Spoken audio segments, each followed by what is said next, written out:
Hi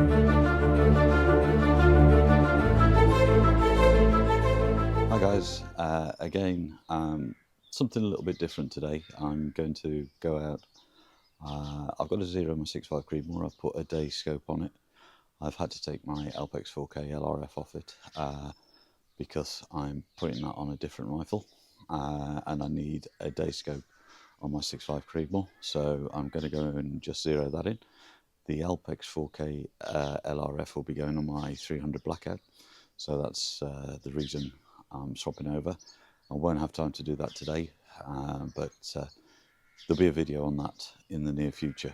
So we're out in Shropshire, and guess what? Blue sky, sun's out.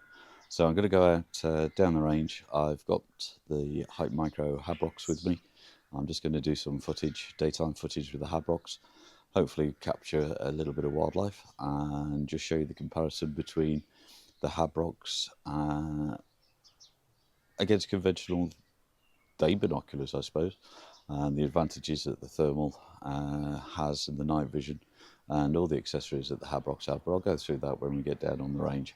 So I'm going to go and get into the truck now and we'll go and take a drive on a beautiful Easter weekend bank holiday. Does it get any better than this with the sun out? I'll see you in a minute. So back of the truck's all loaded up. Got rifle, ammunition, cameras, drone, tripod, zeroing kit, quite essential. Obviously the flask of tea, Habrox HQ 35s, all set up, all ready to go. Back of the truck. Let's get going.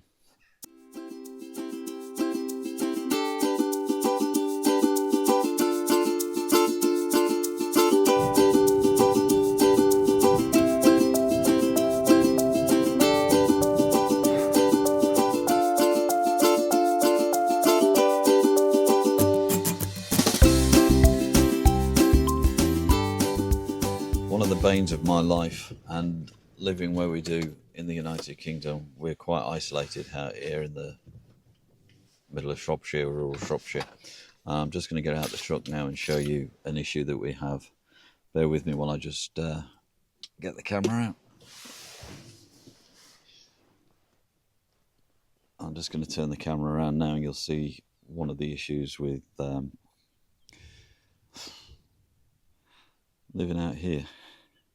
And you think there wouldn't be many issues living out here, but this just here, I don't know if you can see. Again, this is probably the third, fourth time this year that we've had fly tippers come out and leave stuff in the gateways. This is constantly happening, and I don't know why people don't bother just going down to the local tip. You know, it's just easier. It's just, why do people do it? You know, I'd love to find out who it is and go and dump it back on theirs, but there we go. British countryside.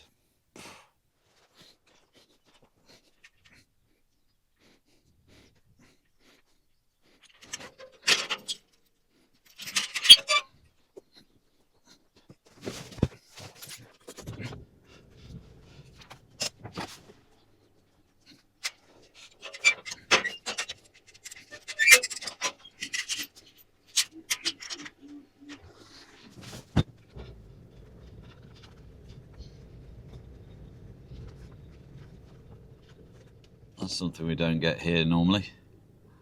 We've got a red kite. Don't know if you can see it there. That's an unusual visitor for around these parts. We appear to have a escapee. Bless him.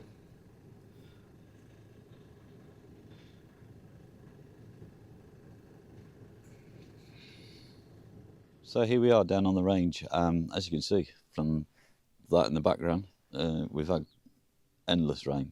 Endless. It started in October and it hasn't stopped, I don't think. And this is the first day that I've actually got down here and we haven't had any rain.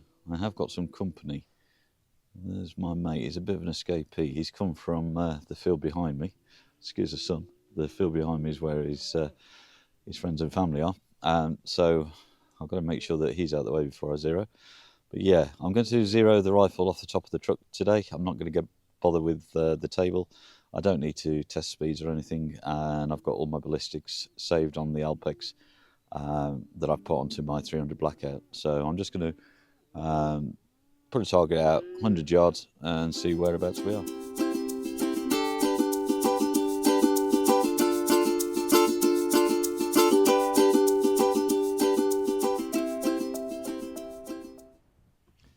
Okay, so I'll put a target out at 50 yards. I'll just check the zero with the Habrox. There we go. Wind's picked up a little bit. 6.5 Creedmoor. It's a Tika T3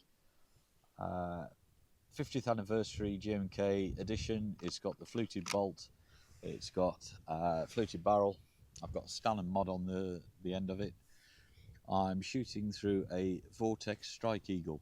It's a budget long distance scope. I say budget, everything's relative these days. It's around about £800 for the scope. It's a first focal plane, 34mm tube.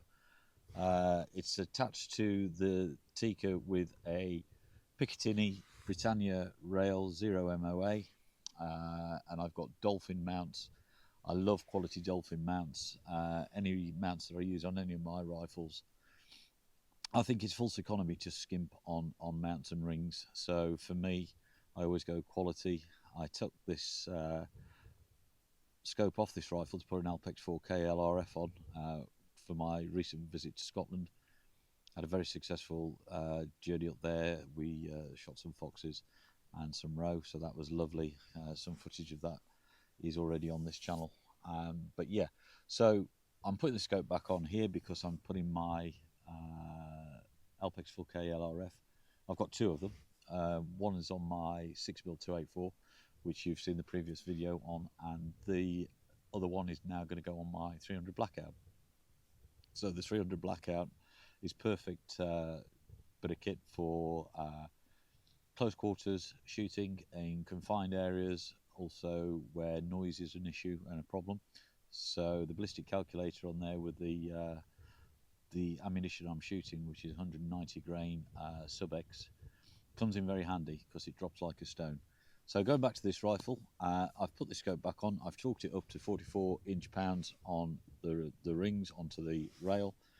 I'm going to take my first shot now with the Seiko power blades at 50 yards just to see how far away I am from the target. I think it's going to be okay because, like I say, everything's torqued up and everything's spot on normally, but I'm taking a shot just to confirm that. It does help if I open the covers. I'll just parallax the scope in. That's perfect. And I'm going to take a shot.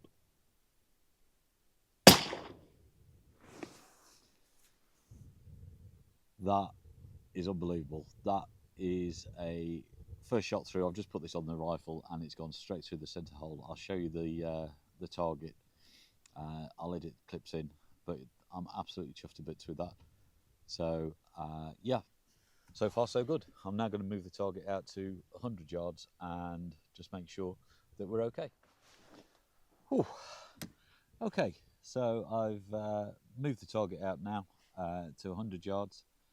So I'm going to take another shot, see where we are on 100 yards and see whether or not I need to adjust the scope at all. So I'll just unload the empty, put that there. Next load in, and I'll take another shot at 100 yards.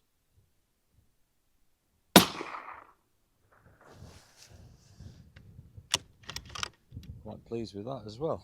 I think that was just about half an inch lower. Looking through the scope, it is half an inch, I can tell that. So I'm going to move the scope just one click up, make sure that's in, and now take third and final shot and make sure we're on.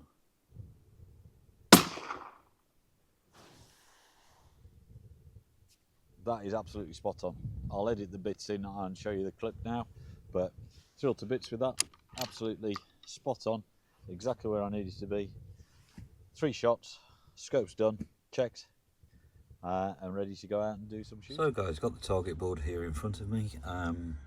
My first shot was this shot here, this one straight in the middle. That was at 50 yards. I put it out to 100 yards and I took that shot.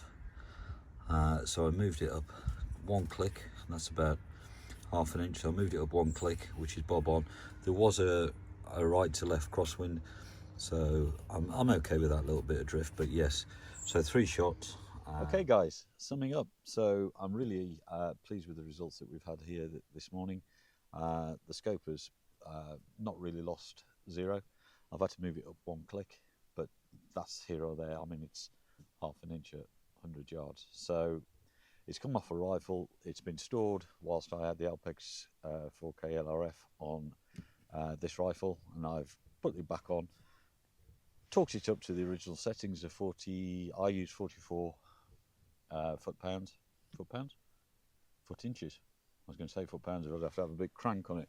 Foot inches with I use a Vortex torque screwdriver. It's torqued up, so it's at the correct settings. It hasn't moved, and it's proved today that if you have good quality optics and good quality scope rings, nothing really changes on the zeroing. So really pleased with that. I'm going to put it away, but thanks for tuning in, guys. It's great making these videos. I love doing it. I don't get a lot of time, so I cram them in when I can. It's Easter weekend this weekend, so I've got a bit of extra time, so it's great to be out here.